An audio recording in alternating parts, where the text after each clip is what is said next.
ಜೈ ಭೀಮ್ ಜೈ ಭೀಮ್ ಸಮಿತಿ ಸಮತಾವಾದದ ಜಿಲ್ಲಾ ಸಮಿತಿ ವತಿಯಿಂದ ದಲಿತ ಸಂಘರ್ಷ ಸಮಿತಿ ಸಮತಾವಾದದ ಸಂಸ್ಥಾಪಕ ಹಾಗೂ ರಾಜ್ಯಾಧ್ಯಕ್ಷರಿಗೆ ಶ್ರೀಯುತ ಸಂಬಂಧ ಮಾರಪ್ಪಣ್ಣ ಸಮಸ್ಯೆಗಳ ಬಗ್ಗೆ ಅಂತಾನು ವೇದಿಕೆ ಮುಂಭಾಗದಲ್ಲಿರ್ತಕ್ಕಂಥ ತಾವುಗಳನ್ನು ಸಹ ಮಾತನಾಡಿದ್ದೀರಿ.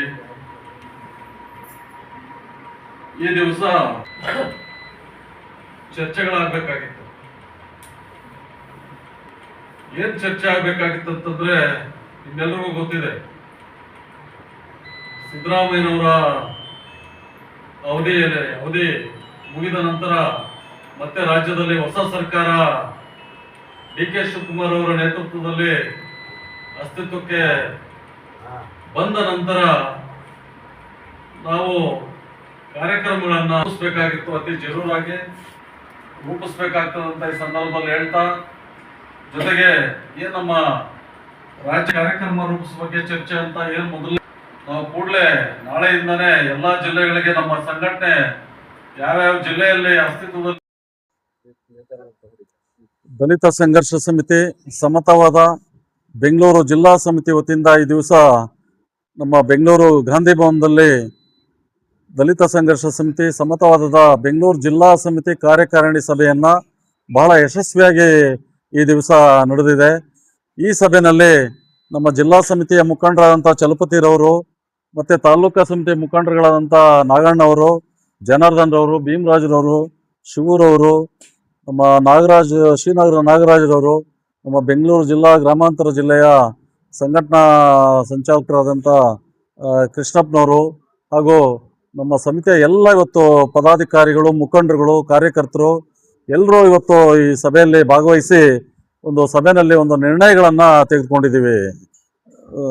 ಮಾಧ್ಯಮದ ಸ್ನೇಹಿತರೆ, ಇವತ್ತು ಏನು ಜಿಲ್ಲಾ ಸಮಿತಿ ಸಭೆಯಲ್ಲಿ ಅನೇಕ ಚರ್ಚೆಗಳಾಗಿದ್ದಾವೆ. ಅದರಲ್ಲಿ ಬಹಳ ಮುಖ್ಯವಾಗಿ ಏನು ರಾಜ್ಯದಲ್ಲಿ ಸುಮಾರು 50 ವರ್ಷಗಳಿಂದ ಸಣ್ಣ ಸಣ್ಣ ಮನೆಗಳನ್ನು ಮತ್ತು ಹೆಂಚಿನ ಮನೆಗಳನ್ನು, ಗುಡಿಸಲುಗಳನ್ನು ಕಟ್ಕೊಂಡು ಏನು ವಾಸ ಮಾಡ್ತಾ ಇದ್ದಾರೆ ಅಂಥ ಮನೆಗಳಿಗೆ, ಅಂಥ ಕುಟುಂಬಗಳಿಗೆ ನಾವು ಸರ್ಕಾರ ಜೊತೆಗೆ ಸಂಘರ್ಷ ಮಾಡಿ ಹೋರಾಟಗಳನ್ನು ರೂಪಿಸಿ ಸಂಘಟನೆಯಿಂದ ಹಕ್ಕುಪತ್ರಗಳನ್ನು ಕೊಡಿಸಿ ಮತ್ತು ಕ್ರಯಪತ್ರಗಳನ್ನು ಸಹ ಕೊಡಿಸಿ ಅವರಿಗೆ ಖಾತೆಗಳನ್ನು ಸಹ ಆಗಿದೆ. ಆದರೆ ಇದುವರೆಗೂ ಸರ್ಕಾರ ಮನೆಗಳನ್ನು ಕಟ್ಟಿಸುವಂಥ ಕೆಲಸ ಇದುವರೆಗೂ ಮಾಡಿಲ್ಲ. ಇದು ಅತ್ಯಂತ ನಾವು ಖಂಡಿಸ್ತಾ ಇದ್ದೀವಿ. ಇವತ್ತು ಏನು ಸರ್ಕಾರದ ವತಿಯಿಂದ ಕೊಟ್ಟಿರ್ತಕ್ಕಂಥ ಹಕ್ಕುಪತ್ರಗಳು ಮತ್ತು ಕ್ರಯಪತ್ರಗಳ ಕುಟುಂಬಗಳಿಗೆ ಇವತ್ತು ರಾಜ್ಯ ಸರ್ಕಾರದ ವತಿಯಿಂದ ಏನು ಕರ್ನಾಟಕ ಕೊಳಗೇರಿ ಅಭಿವೃದ್ಧಿ ಮಂಡಳಿಯಿಂದ ಮನೆಗಳನ್ನು ನಿರ್ಮಾಣ ಮಾಡಿಕೊಡ್ತೀವಂತ ಒಂದು ಭರವಸೆಗಳನ್ನು ಕೊಟ್ಟಿರ್ತಕ್ಕಂಥವ್ರು ಇದುವರೆಗೂ ಭರವಸೆಗಳಾಗೇ ಉಳಿದಿದ್ದಾವೆ, ಕೊಳಗೇರಿಗಳಾಗೇ ಉಳಿದಿದ್ದಾವೆ. ಇವರು ವರ್ಷಕ್ಕೆ 2 ವರ್ಷಕ್ಕೆ ಸರ್ಕಾರಗಳನ್ನು ಬದಲಾವಣೆ ಮಾಡಿಕೊಂಡು ಇವರು ಈ ಬದಲಾವಣೆ ಇದರಲ್ಲಿ ತಲ್ಲೀನರಾಗಿದ್ದಾರೆ. ಇದು ಅತ್ಯಂತ ಖಂಡನೀಯ. ನಾವಿವತ್ತು ಏನು ಸಿದ್ದರಾಮಯ್ಯ ಅವರ ಸರ್ಕಾರ 3 ವರ್ಷ ಇತ್ತು, ಆ 3 ವರ್ಷದಲ್ಲಿ ಇದುವರೆಗೂ ಯಾವುದೇ ಮನೆಗಳನ್ನು ನಿರ್ಮಾಣ ಮಾಡಿಲ್ಲ. ಈಗ ಜೊತೆಗೆ ಹೊಸದಾಗಿ DK ಶಿವಕುಮಾರ್ ಅವರು ಮುಖ್ಯಮಂತ್ರಿಗಳಾಗಿ ಅಧಿಕಾರವನ್ನು ತೆಗೆದುಕೊಂಡಿದ್ದಾರೆ. ಇನ್ನು ಮುಂದೆ ಆದರೂ 2 ವರ್ಷ ಇದೆ ಇವ್ರದ್ದು.